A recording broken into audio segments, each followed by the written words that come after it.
थोड़ा पीछे ले जाता हूँ, हंसना मत, हंसने हंसो तो फिर ठीक से हंसना, ठीक है। ये मिले है भाई साहब, देख लो आप, आसानी आराम से देख लो, थोड़ा पीछे और ले जाता हूँ मैं इसको, ये देख लो, ठीक है। तो ये देख लो नगर, ठीक है।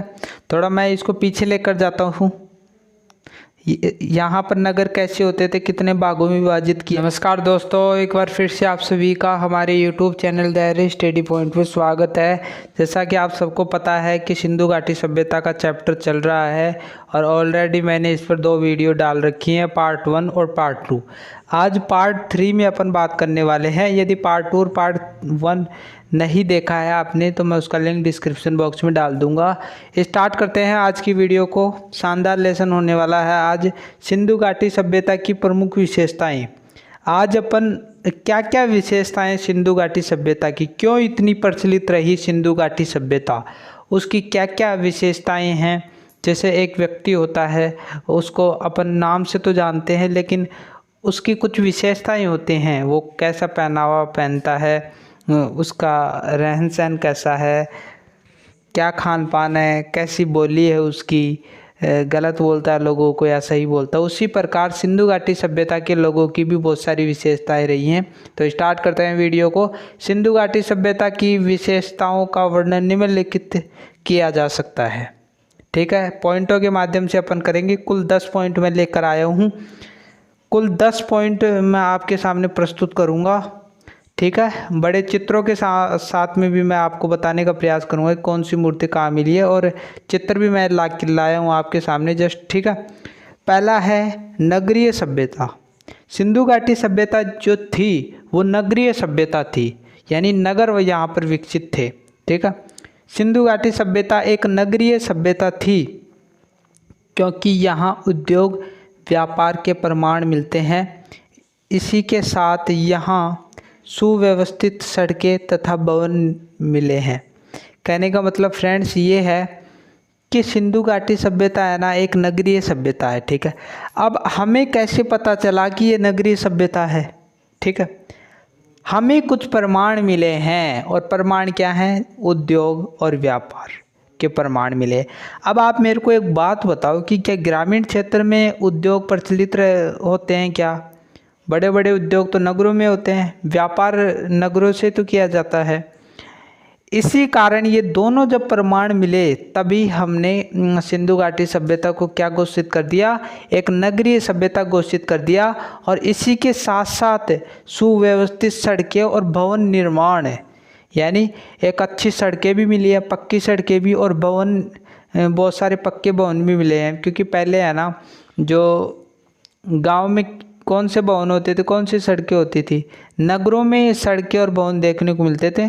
तो इन प्रमाणों के आधार पर हम नगरीय सभ्यता इसको बोल सकते हैं, सिंधु घाटी सभ्यता को। अगला टॉपिक है इसी में, ठीक है। दूसरा पॉइंट, नगर निर्माण योजना, ठीक है। ये स्टार का जो चिन्ह लग रहा है, इसका मतलब ये है कि मैं आपको एक चित्र के माध्यम से इसको समझाने का प्रयास करूंगा। जो मेरे नोट्स बनाए हुए हैं उनमें मैं इसको सही तरीके से आपको बताने का प्रयास करूंगा। पहले इसको पढ़ लेते हैं। शायद पहले मैं आपको चित्र दिखा देता हूं, फिर इसके बाद में अपन पढ़ेंगे नगर निर्माण योजना, ठीक है। तो ये देख लो नगर, ठीक है। थोड़ा मैं इसको पीछे लेकर जाता हूँ। यहाँ पर नगर कैसे होते थे, कितने भागों में विभाजित किया गया था इनको, ये मेरे नोट्स है फ्रेंड्स। मैं टीचर की जो तैयारी कर रहा हूँ फर्स्ट ग्रेड सेकंड ग्रेड में, ये विस्तार से टॉपिक दे रखा है, ठीक है। तो मैंने बहुत से बना रखे हैं इसके नोट्स, ठीक है। तो यहाँ पर देखो फ्रेंड्स कि ये जो भाग है ना, यानी नगर को है ना, जो नगर निर्माण जो योजना थी उसको 2 भागों में बांटा गया था। ये जो ब्लैक लाइन की, ये जो ब्लैक कलर की जो लाइन दिख रही है यहाँ से यहाँ तक, इसका मतलब ये है कि इस नगर को 2 भागों में बांटा गया था। 2 भागों में। जो ये ऊपरी भाग था इसको क्या कहते थे, दुर्ग टीला। ये दुर्ग की तरह दिख रहा है ना, तो ये पूरा का पूरा जो एरिया होता था इसको दुर्ग टीला कहा जाता है। और फिर ये जो नीचे का एरिया था उसे नगर टीला कहते हैं, ठीक है। तो दो भाग थे नगर के, नगर ये पूरा का पूरा नगर है, लेकिन नगर के दो भाग कर दिए गए, दुर्ग टीला और नगर टीला। यहाँ तक बात क्लियर है। अब अपन जो दुर्ग टीला है उसकी कुछ विशेषताएं जान लेते हैं कि कौन इसमें निवास करता था। ठीक है, तो जो दुर्ग टीला था, उस टीले में जो निवास करते थे लोग, प्रशासनिक वर्ग, पुरोहित या पुजारी वर्ग, अभिजात्य वर्ग और विशेष अधिकारी वर्ग। कहने का मतलब ये है कि बड़े बड़े लोग निवास करते थे वो जो ऊपरी हिस्सा था उसमें। ठीक है, अब इसमें साक्ष्य क्या क्या मिले हैं अपन को। यहाँ पर देखो अन्नागार के साक्ष्य मिले हैं, यानी अनाज रखा जाता था इसमें। स्नानागार के साक्ष्य मिले हैं, यानी यहाँ पर स्नान करने की व्यवस्था उचित थी। फ्रेंड, जो महासभा होती थी, यानी जो बड़ी बड़ी सभाएं चलती थी, वो भी इसी में चलती थी, क्योंकि बड़े बड़े लोग इसमें निवास करें तो सारे काम ही यहाँ पर होंगे। ठीक है, विशेष श्रमिक भवन भी यानी विशेष श्रमिक भवन भी यहाँ पर मिले हैं, और मजदूरों के बैरक भी मिले हैं यहाँ पर। ठीक है, और बाकी चीज़ें आपको नहीं देखनी है। नदी के पेट्टे के पास में स्थित होता था, यानी ये जो भाग होता था वो नदी के किनारे स्थित होता था। अब ये जो नीचे का जो क्षेत्र है, यहाँ पर कमज़ोर वर्ग निवास करते थे, जैसे मजदूर हुआ, शिकारी हुआ, पशुपालक हुए। ये जो सारे के सारे जो कमज़ोर वर्ग थे वो यहाँ पर निवास करते थे। तो आपको निश्चित ही माइंड में छप गया होगा ये। अब मैं आपको इसी के आधार पर आपको मैं बता देता हूँ। ठीक है, यहाँ पर देखो, थोड़ा पास लेकर आता हूँ मैं इसको। सिंधु घाटी सभ्यता के लोग नगरों का निर्माण सुव्यवस्थित एवं सुंदर तरीके से करते थे। मैंने अभी आपको दिखा दिया कि ऊपर कितनी बढ़िया तरीके से इन्होंने व्यवस्थित तरीके से अपने जो नगर होते हैं उनको निर्माण कर रखा है। ठीक है, नगर नियोजन को दो भागों में विभाजित किया गया है। मैंने दो भागों में भी आपको बता दिया है कि दो भाग हैं इसके, जैसे दुर्ग टीला, नगर टीला। ठीक है, अब जो दुर्ग टीला होता था वो किसका बना होता था? देखिए, निर्माण कच्ची व पक्की ईंटों से किया गया। जो पक्की ईंटें होती थी फ्रेंड्स, वो दुर्ग टीले में होती थी। ऊपर मैंने दिखाया था ना, भी बड़े बड़े लोग निवास करते थे वहाँ पर। और कच्ची जो होती थी वो नीचे जो कमज़ोर वर्ग निवास करते थे, उनकी कच्ची ईंटों से बनाई जाती थी। निवास मैंने वहाँ पर बता दिया था कि बड़े बड़े लोग, जैसे प्रशासनिक वर्ग, प्रशासन में जो राजा होते थे और अन्य जो मंत्री होते थे, वो बड़े उस ऊपरी भाग में निवास करते थे दुर्ग टीले में। पुरोहित यानी ब्राह्मण, अभिजात्य वर्ग, विशेष अधिकारी वर्ग वहाँ पर निवास करते थे। ठीक है, अब देखो नगर टीला मैंने बता दिया है। नगर टीले में जन सामान्य लोग यानी कमज़ोर वर्ग, कृषक यानी किसान, व्यापारी, पशुपालक, शिकारी वर्ग। ठीक है, तो ये क्लियर हो गया होगा ये पॉइंट आपका। आगे चलता हूँ। तीसरा, चौड़ी सड़कें, ये भी प्रमुख विशेषता मानी गई है फ्रेंड्स। सबसे पहले मैं ये पूरा का पूरा माजरा समझा देता हूँ कि आखिरकार में है क्या ये। कहने का मतलब ये है कि थ्योरी बाद में पढ़ेंगे। ठीक है, इसमें क्या है कि फ्रेंड्स, यहाँ की जो सड़कें थी वो व्यवस्थित तरीके से बना रखी थी। ऐसे नहीं बना रखी थी कि ऐसे ऐसे करके ऐसे सांप की तरह सड़कें बना दी, कहाँ पर चौड़ी है, कहीं पर कटी फटी है, ऐसी सड़कें नहीं होती थी, सुव्यवस्थित होती। देखो चौड़ाई समान है इनकी। ये एक सड़क तो उत्तर से दक्षिण होती थी, और जो दूसरी सड़क होती थी वो पूर्व से पश्चिम होती थी। इनकी जो चौड़ाई थी वो समान थी। ये चौड़ी चौड़ी सड़कें थी। क्यों थी? क्योंकि जैसे ही यहाँ से हवा आती थी तो सारी मिट्टी को बहाकर, यानी जो सड़क पर मिट्टी होती थी वो अपने आप ही साफ़ हो जाती थी, तो क्लियर हो जाती थी, और यहाँ से जो हवाएं आती थी वो यहाँ की मिट्टी को साफ कर लेती थी। तो आप कैसे लिखोगे कि सिंधु घाटी सभ्यता की जो सड़कें थी वो उत्तर से दक्षिण की ओर बनी हुई थी तथा पूर्व से पश्चिम की ओर बनाई गई थी सुव्यवस्थित तरीके से। और यहाँ पर देखो 90 डिग्री का कोण बनता था। यहाँ पर जो एरिया होता था, ये एरिया, यहाँ पर मकान बने हुए होते थे यहाँ पर, तो कितना अच्छा व्यवस्थित तरीके से। देखो यहाँ पर चौड़ाई भी लिख रखी है 9 से 16 फीट। और निर्माण जो होता था मिट्टी से निर्मित कच्ची ईंटों का, यानी कच्ची ईंटों से बनाई जाती थी। यहाँ पर देखो हड़प्पा सभ्यता की प्रमुख विशेषता सड़क निर्माण थी।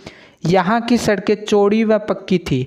मैंने पहले डिस्कस कर लिया, चौड़ी और पक्की। ठीक है, एक दूसरे को समकोण पर काटती थी। देखो समकोण पर काट रही है, ऐसे गई, उसके बाद में ऐसे आई। ठीक है, तो बिल्कुल ही क्लियर ही आपको समझ में आ रहा होगा। ठीक है, आगे तो बढ़ता हूँ। आपको दिख रहा है जल निकास प्रणाली, यानी जो वहाँ के जो नगर होते थे वहाँ पर नालियाँ बनाई गई थी। और इतना सुंदर वर्णन मिलता है नालियों का, इतनी व्यवस्थित तरीके से इन्होंने बनाया था कि ये कुछ मकान होते थे इनके, यहाँ से सामने से नालियाँ निकालते थे, ठीक है। और ये नालियाँ खुली नहीं रहती थी, ये नालियाँ ढकी हुई रहती थी। आज तो हमारे ग्रामीण क्षेत्र में नालियाँ सड़क पर बह रही हैं, इतने आधुनिक भारत में ऐसा हो रहा है। मैं ग्रामीण क्षेत्र में निवास करता हूँ, मुझे ग्रामीण क्षेत्र की दशा का पता है, लेकिन अब धीरे धीरे सुधर रहा है। आप सोच सकते होंगे आप सोच सकते हो कि उस टाइम सिंधु घाटी सभ्यता के लोग वो जो सफाई के ऊपर कितना ध्यान देते थे, स्वच्छता के ऊपर कितना ध्यान देते थे। इन जो नालियाँ हैं एक तो पक्की बना दी और इस पर है ना जो इन नालियों को ढक भी दिया। अब ये जो पानी जाता था वो कहाँ जाता था, नगर के बाहर एक गड्ढा बना दिया जाता था, नगर के बाहर एक गड्ढा होता था और उसमें ये पानी चला जाता था और यहाँ से थोड़ा बाहर चला जाता था ये पानी। तो इस प्रकार कितनी अच्छी व्यवस्था है। देखो सिंधु घाटी सभ्यता के लोग अपने जीवन में स्वच्छता का अत्यंत ध्यान रखते थे। उनकी जल निकास प्रणाली एक व्यवस्थित तरीके से बनाई गई थी, ठीक है। तो क्लियर ही हो गया होगा। ये चित्र भी बनाकर आ जाते हो ना तो अच्छा रहेगा आपका। इसके बाद में मूर्ति कला। सिंधु घाटी सभ्यता के लोग मूर्ति बनाना भी जानते थे, यानी वो मूर्ति बनाना भी जानते थे। प्रमाण क्या क्या मिले हैं अपन को, कांसे की मूर्ति मिली है, शिव की मूर्ति मिली है, नर्तकी की मूर्ति मिली है, एक सींग के गेंडे की मूर्ति मिली है, ठीक है। अब मैं आपको चित्र दिखाने का प्रयास करूँगा। तो फ्रेंड्स सबसे पहले मैं आपको ये तीसरे नंबर की जो मूर्ति है वो दिखा देता हूँ। ये तीसरे नंबर की मूर्ति है, थोड़ा पीछे ले जाता हूँ, हंसना मत, हंसो तो फिर ठीक से हंसना, ठीक है। ये मिले है भाई साहब, देख लो आप, आसानी आराम से देख लो, थोड़ा पीछे और ले जाता हूँ मैं इसको, ये देख लो, ठीक है। तो ये जो मूर्ति है ना, नर्तकी की मूर्ति है, ये कांसे की बनी हुई है, ठीक है। आपको तो बस इतना ही ध्यान रखना है कि ये नर्तकी की मूर्ति है। नीचे मैंने लिख भी रखा है, ये क्या लिखा हुआ है, कांसे की नर्तक नारी की मूर्ति कहाँ से मिली है, मोहनजोदड़ो से मिली है, ठीक है। इसका जो प्रमुख नगर है वहाँ से ये प्रतिमा मिली हुई है, आप कांसे की बनी हुई है पूरी पूरी, ठीक है। अगला चित्र दिखाना चाहता हूँ इसमें, ये जो आप देख रहे हो शिव की मूर्ति, ठीक है, ये भी मैं आपको दिखाना चाहूँगा। हाँ ये देखो, ये वैसे तो इसको क्या बोलते हैं, पशुपतिनाथ की मोर, ठीक है। ये आधा कटी हुई अवस्था में मिली है, ठीक है। पशुपतिनाथ की मोर का मतलब आप जानते हो, शिव की मूर्ति है, ये देखो बैठे हुए हैं शिव, ठीक है। यहाँ पर देखो एक सींग के गेंडे की मूर्ति भी यहाँ पर मिली है, देखो एक सींग ही है। इससे ये प्रमाण लगाया जाता है कि एक सींग वाला गेंडा तो भारत में हो ही नहीं सकता, बाहर से होगा। तो आप देख सकते हो, ठीक है, क्लियर समझ में आ रहा होगा। इसके बाद में चलते हैं अपन लिपि के ऊपर। लिपि भी एक इम्पोर्टेंट स्थान रखती है। सिंधु घाटी सभ्यता की अपनी लिपि भी थी, यह एक रहस्यमयी लिपि थी। अब रहस्यमयी लिपि क्यों है मैं बताऊंगा आपको, क्योंकि यह आज तक पढ़ी नहीं गई है, इसमें चित्रों की प्रधानता है।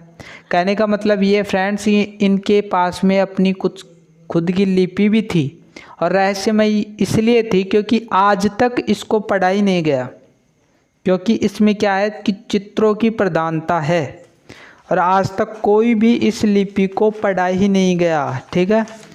तो फ्रेंड्स मैं आपको लिपि दिखा देता हूँ सिंधु घाटी सभ्यता के लोगों की। ये लिपि है, ठीक है, आप देख पा रहे होंगे कि ये इसमें है ना जो चित्रों की प्रधानता है। ये जो सिंधु घाटी सभ्यता के जो अक्षर थे ना लिपि में, क्योंकि हर किसी की लिपि में है ना वो जो अक्षर होते हैं, अपन की जो देवनागरिक लिपि है हिंदी की, उसमें बहुत सारे अक्षर है, व्यंजन है, उसी प्रकार ये अक्षर हैं, ठीक है। और इनको आज तक है ना जो कोई समझ नहीं सका। तो कोई भी यदि आपको पूछे और आप वर्णन भी करना चाहो तो आप ऐसे लिखोगे कि सिंधु घाटी सभ्यता की जो लिपि थी वो चित्रात्मक थी, यानी उसमें बहुत सारे चित्र मिले हैं और उसका अनुवाद आज तक कोई कर नहीं सका है, ठीक है, क्लियर हो गया। इसके बाद में चलते हैं अन्नागार, ठीक है। यानी शुरू में अक्सर आप देख रहे हो अन्न, यानी अन्न को स्टोर करने के लिए ये अन्नागार बनाते थे। क्यों? क्योंकि कृषि यहाँ पर की जाती थी। अब कृषि करेंगे तो उसको स्टोर भी तो करेंगे ना, जैसे अपन आज करते हैं। तो अन्नागार ये जो होता था, मैंने उस टाइम बताया था, आपको चित्र दिखाया था नगर टीले का। ऊपरी भाग था जो दुर्ग टीला था, वहाँ पर ये अन्नागार हुआ करते थे, ठीक है। इसके बाद में स्नानागार, स्नान प्लस आगार, यानी स्नान करने की व्यवस्था भी ये अच्छी तरीके से कर रखी थी दुर्ग टीले में। यानी ऊपरी भाग बड़े बड़े लोग निवास करते थे ना, वो नहाने के लिए है ना स्नानागार बना रखा था। तो फ्रेंड्स, मैं आपको है ना जो स्नानागार का चित्र दिखा देता हूँ। ये स्नानागार आप देख लो, ठीक है। ये पूरा का पूरा स्नानागार है, मैं आपको नोट्स में से दिखाने का प्रयास कर रहा हूँ। तो यहाँ पर ये पूरा का पूरा इस प्रकार का स्नानागार मिला है। जो पंडित होते थे या अन्य जो बड़े बड़े लोग होते थे, वो इसमें स्नान करते थे। बस आप तो चित्र देख लो, और जो बाकी की जो ये महाभारत लिखी हुई है, ये आप आगे पढ़ोगे तो उसमें देख लेना, ठीक है। तो आप देख रहे हो, आराम से आप देख लो कि इस प्रकार का जो स्नानागार होता था, इसमें पानी भरा होता था। अब पानी नहीं भरा है, ठीक है। तो क्लियर हो रहा है आपको। स्नानागार की फ़ोटो भी मैंने आपको दिखा दी। आगे बढ़ते हैं। कृषि व पशुपालन, यानी ये कृषि करते थे ना, तो उसी के साथ पशुपालन भी कर लेते थे। क्योंकि कृषि के साथ जो उसका जो रॉ मटेरियल होता है, जो कच्चा माल होता है, वो इन पशुओं को खिला देते थे। तो इनसे भी इनको आय प्राप्त हो जाती थी, और जो कृषि है उससे भी आय प्राप्त हो जाती थी। उसी प्रकार समाधान विधि, ये जो फ्रेंड, ये जो होते थे ना सिंधु घाटी सभ्यता के लोग, ये लोग सबको है ना जो जलाते नहीं थे, ये ज़मीन के अंदर दबा देते थे। तो इसका भी चित्र मैं आपको दिखाना चाहूँगा। तो फ्रेंड्स, ये चित्र देख लो आप। ये एक कंकाल मिला है सिंधु घाटी सभ्यता से, ठीक है। और ये अंदर से, यानी समाधान विधि जो होती थी, ये लोग क्या करते थे कि अंदर दबा देते थे। और यहाँ पर जो देख रहे हो आप कलश हैं, ये सारे के सारे क्या हैं? कलश हैं। ये क्यों रखे जाते थे? क्योंकि ये आपको उन कब्रों में ही मिलेंगे जहाँ पर बड़े जो लोग होते थे, जैसे प्रशासनिक वर्ग हो गया, उनमें से कोई मर गया, कोई राजा बन गया, उसकी जो ज़रूरत, जो वो सबसे ज़्यादा पसंद करता था जीवन में, उसकी जो पसंद की चीज़ें थी, वो यहाँ पर रख दी जाती थी, उनके जो कब्र होती थी उनके साथ ही। अब ये है ना जो एक पति पत्नी का कंकाल दिखाई देता है यहाँ पर, ठीक है। ये इसकी तरफ देख रहा है, देखो, ये इसकी तरफ देख रहा है, आसानी से आप देख सकते हो।